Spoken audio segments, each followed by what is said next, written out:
Don't believe, just know.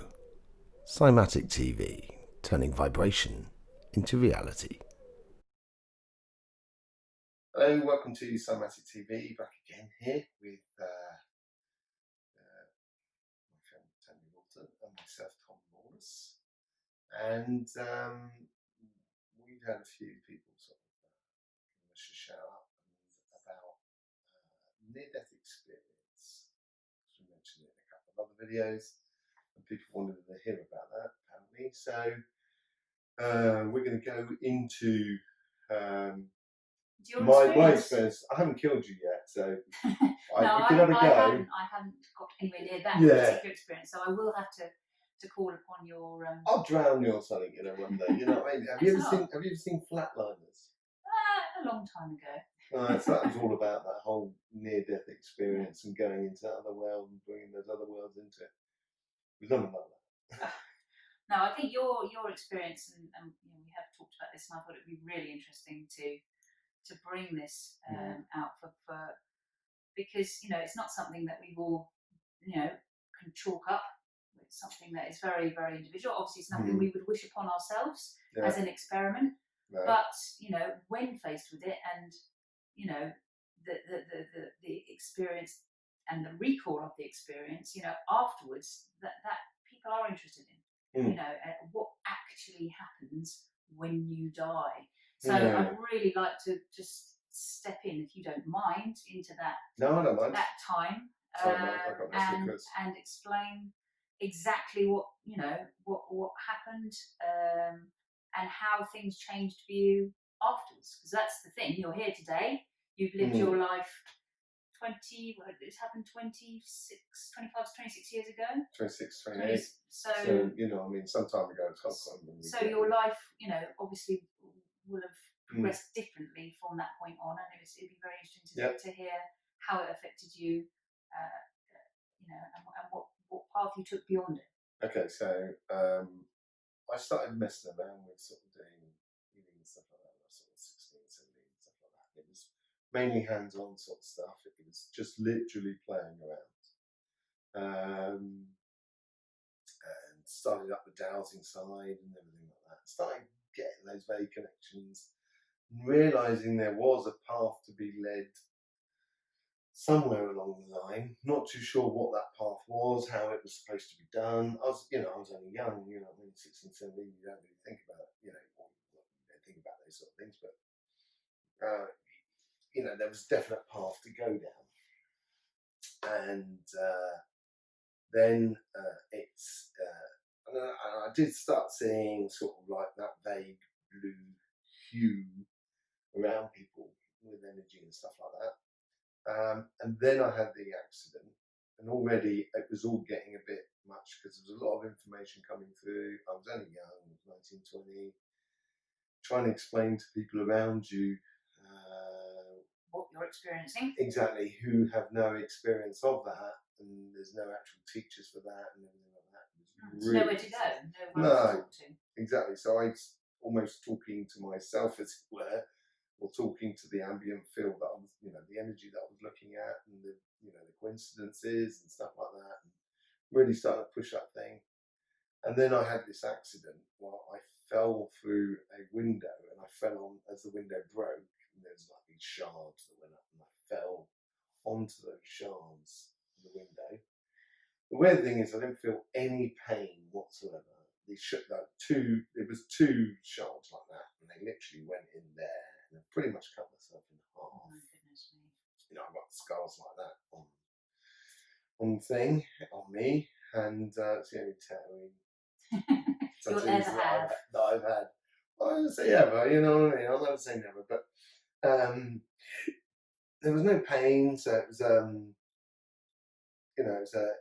and so basically I was standing there. My brother happened to be in the house at the time, and I called my brother in, and he just kind of looked at me. There was obviously blood pouring out my guts, and I was just emptying myself basically. And my brother said, "Right, okay, lay down." And he obviously called the ambulance and everything like that. By the time the ambulance turned up, I had already lost consciousness. There was nothing untoward about that. It was just lost consciousness. And then I remember being on the stretcher going out to the ambulance, and then I lost consciousness. I remember that between the front door, maybe it was a change of environment, so I was outside. And then I got into the ambulance, and you still felt no pain at all? No. Through the whole process, I never felt any pain whatsoever. Yeah, it's nice. And you were not scared, or did you not think at any point at that time? Were you not thinking? I was more thinking, kind of going, this is not good. Right. This wasn't supposed to happen today. This wasn't. In the plan. Exactly. This wasn't. This wasn't. Yeah, on the cards, or this wasn't. This wasn't. This is not a good event. Or I was a bit sort of detached from the whole thing, because it was all. I was just in a bit of shock more than anything. It was probably the shock that sort of cut off the pain and everything like that. And I went off to hospital, and I was still unconscious when I got there. And then, obviously, I was taken into emergency and stuff like that. My mum and dad had turned up by then at the hospital and everything like that. And they were obviously doing the investigations in the emergency thing, sort of working out, probably sticking their fingers in there, going on what's going on. And that's when I left my body. Right. And that's when that's that whole sort of thing where this light thing started happening, where it's just kind of like that. And it is very atypical when when people talk about going into a tunnel and stuff like that. I had that experience as well. You know what I mean? So I can only validate from my side. It's only my experience. I can only tell you what happened to me. I can't tell you this happens to everybody else. It's just that's what happened to me. And I went up in this tunnel, and then I got up to this white space where everything was white, so you had no definition of distance and stuff like that, and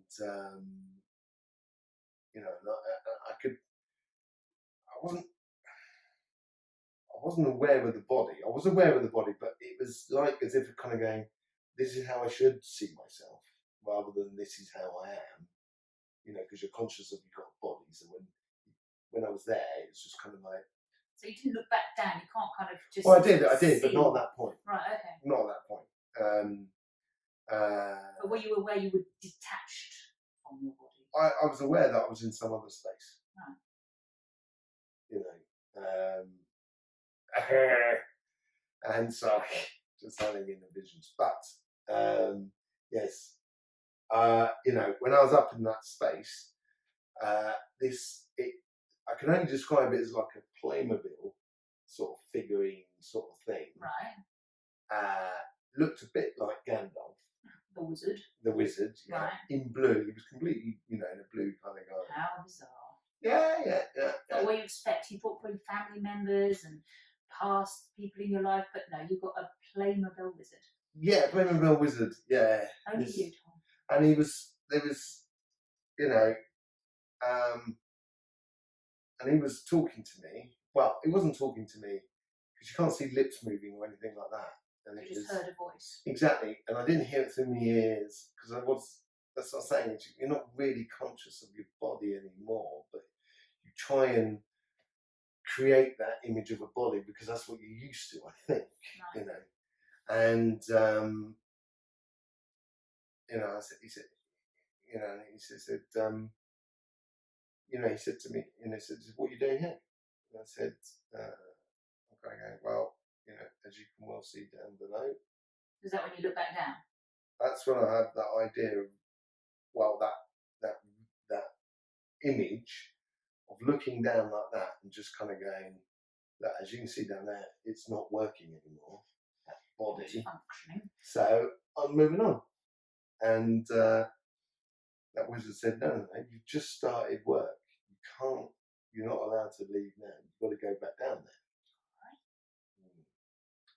and I'm a very compliant sort of person, so you know, Not. I'm very easygoing. Yeah, it depends to who I'm complying to, but you know, it wasn't, you know, there was no threat or anything. You never felt in any sort of danger or anything. You know what I mean? It is a beautiful sensation of pure bliss. So this So there's sort of drifting or floating above a body, which other people I've heard have experienced. Could that be a thing then when you don't go straight up and then you kind of linger for a while over the body? And would that be a possibility? I do get images of that. Oh, do you? Yeah, I do get images. That's what I was laughing about earlier on. Oh, right, okay. Yeah, and you know, but because you know, it's sometimes we can fabricate them in our brain and everything like that. Do you know what I mean? So I'm very wary about, you know, this is why I say it's only my experience, because I can understand that, you know, us humans are amazing. We can do amazing things with our, you know, our imagination and stuff like that. So, you know, I'm a bit wary of all sort of that. But I only really, you know, focus on the things that stay with me straight afterwards. You know, that almost seem like real to me. You know, so what was your response then? You've been told, actually, no, you got to go back down. Yeah. So what so did you consciously think at that point? Oh, no, that must have been a bit of a. Well, I wasn't shocked. I just went, all right then, okay, yeah, okay. I've got to go back down, then. Right, okay, fine, fair enough.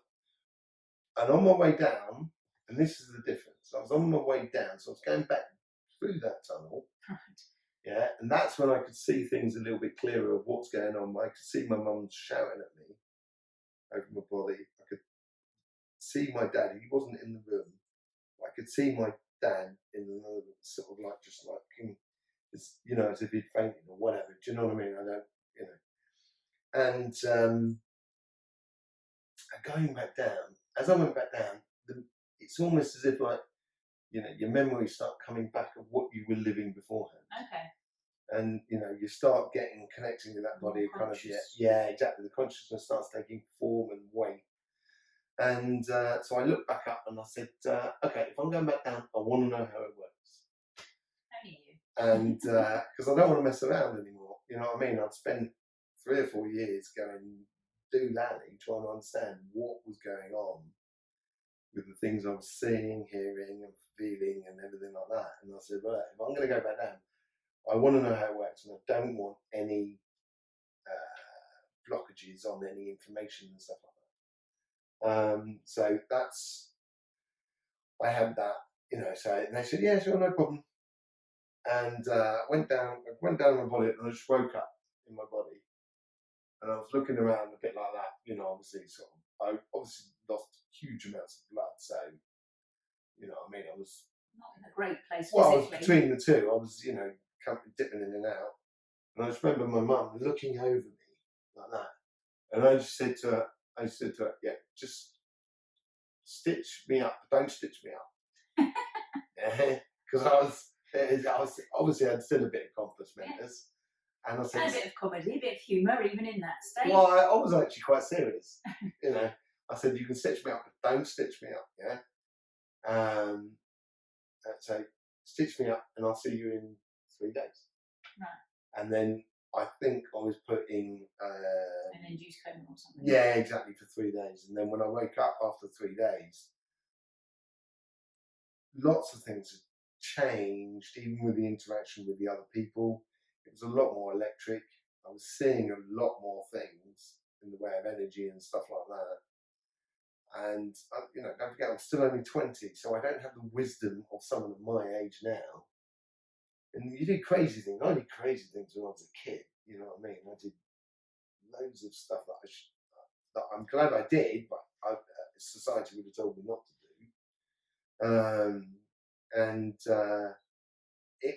It was that was much more difficult for the year afterwards, because I could see everything happening before time, and you know, there was a lot of weird shit. I'm not going to go too much into it, because it would just take forever to not forever to eternity. Did you? This is a good question I haven't asked you before, but did you ever ask your parents when you were seeing up there? You saw your dad in a room and you saw your mum.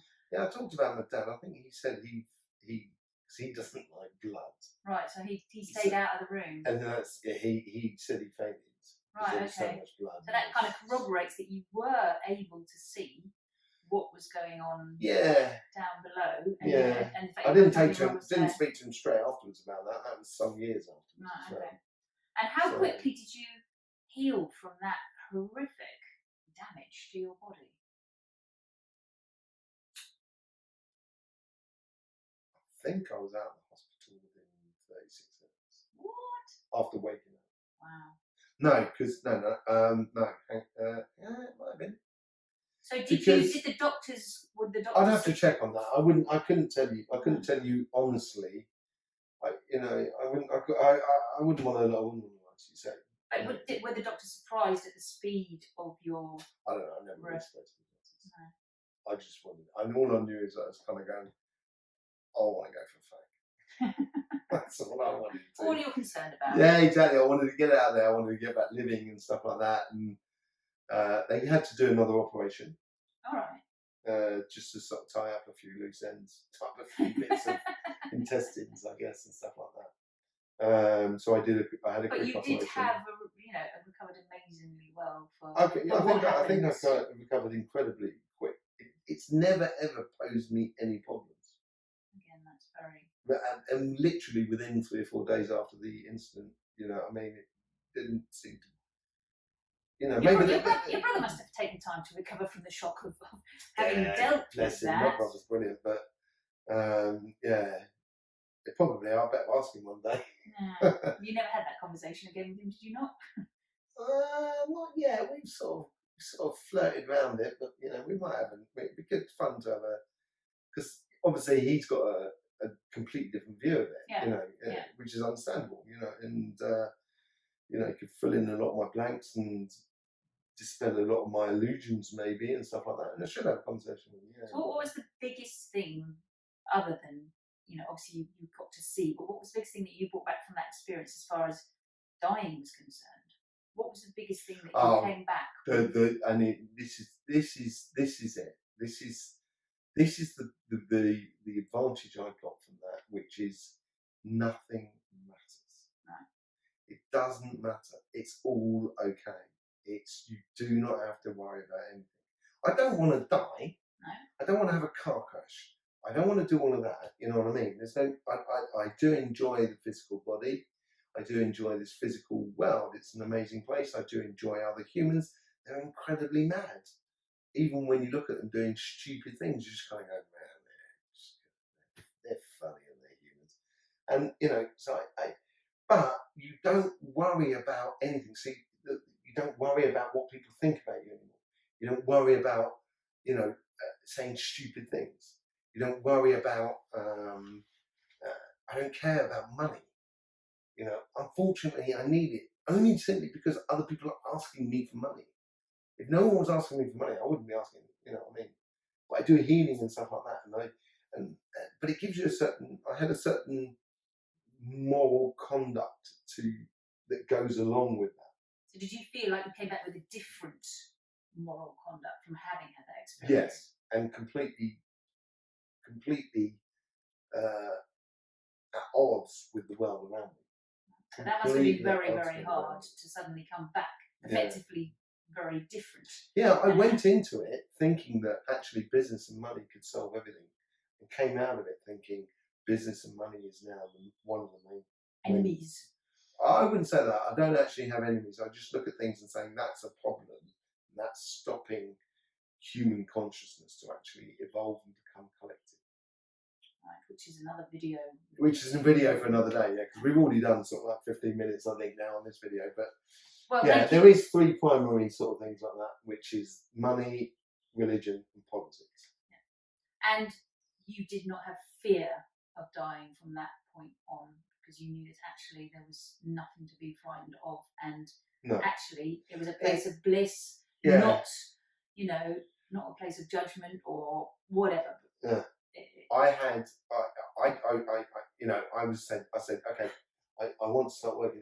I want to start working with healing, and you know, So it changed your life energy and path. spirit and everything like that. Saying, no, you've got to wait, you've got to wait, you've got to wait, you've got to wait. So I had to do other jobs, and I knew those jobs weren't the jobs for you. Well, I enjoyed it. I was selling organic fruit and veg, you know, import, export, and stuff like that. You know, but I knew that's not what I would be doing eventually. But you weren't given any time frames for when things might happen. I know you. You said in the previous video about dying and stuff like that. Yeah, you asked. No, yeah, this is it. This is what. Okay, so and then I have children, right? And so I was traveling a lot on planes and stuff like that, doing import, export fruit, this organic fruit and veg. So, and I wasn't worried about me dying on a plane. I was worried about not seeing my kids and not being there as they grow up, and that's a different. So that's because it was a completely new aspect of life that it was no longer. I was no longer me. You know, it was no longer only my concern. You know what I mean? And I got over that pretty quickly. You know, when kids start having accidents and stuff like that, you kind of think, oh, wait, you know. Can we just, before we finish, can we just dip into the fact that you were given 2 dates, and that maybe one of those dates, you know. One of those dates came along about 8 years ago. But you weren't at the point of it happening. You weren't aware of that. No, I felt ill, and I felt like I had like a gastroenteritis or something like that, and I was just like feeling really bad. And I was at the retreat centre, and I was on my own, and I was working, and I was just like, I just feel myself. It's like I was getting blood poisoning. I was getting, I had no strength left in me. I couldn't really breathe, and I ended up sort of kind of going. So I drove myself to hospital, and I sort of slumped over the wheel as I got in there, and I vaguely parked the van and just walked into the A&E and just went, I don't know. I don't know what's up with me, but I feel really weird. I feel like I'm dying. And everyone got out of the way and said, okay, take this guy in, And they were doing tests on me, blood and everything like that, and then, blood culture, cultivating my blood to see whether I had, been blood poisoned and everything like that. And, and I went for chest x-rays because I couldn't breathe and everything like that. And about sort of like 40 minutes into the process, I kind of went, wow, yeah, no, hang on a second. This is the first date. Oh my word. That I was given. It just dawned on you. Yeah. And I kind of went, oh man. And instantly within that second day, you kind of went, is it time to go? Nah, I'll stay for the next date. So you made a conscious decision at that point, and that was one of the dates that you had been given. Yeah, and within 20 minutes, I was absolutely fine.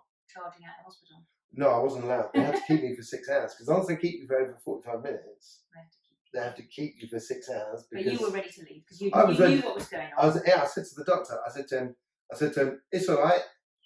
I know what's going on now. Don't worry about it. I'll be all right. In the end, they put me in the waiting room with the TV room with a drip and everything like that, so I could just watch TV or something like that. Clear out one of the rooms. And one of the nurses, she comes and sees me for healing and stuff like that. The doctor was trying to understand, because he says, we don't understand because your body, and I'm not, I'm not particularly unhealthy, but I'm not the healthiest person or the healthiest living in the world. Do you know what I mean? Exactly. And things like that. And he said, the doctor said, your lungs are like an Olympic athlete. You've got all your bloods are absolutely just not there. Perfect. It's just not there. There's nothing going on.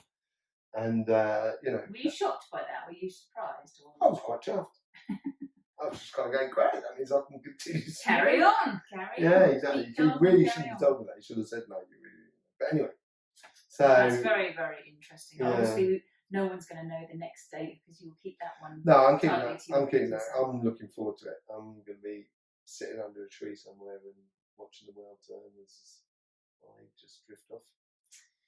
Thank you very much for letting us into that little snippet of your life, because it obviously must be a bit strange to recall it, but I think to share it with people, just in that, the whole fear aspect, because most people, it's probably one of their biggest fears in their lifetime. Or dying. It's dying. The thing is, I've got to say to everyone that it's going to happen whether you like it or not. Yeah. You're going to die. It's inevitable. The one certainty when you're born is that you will die. Yeah, exactly.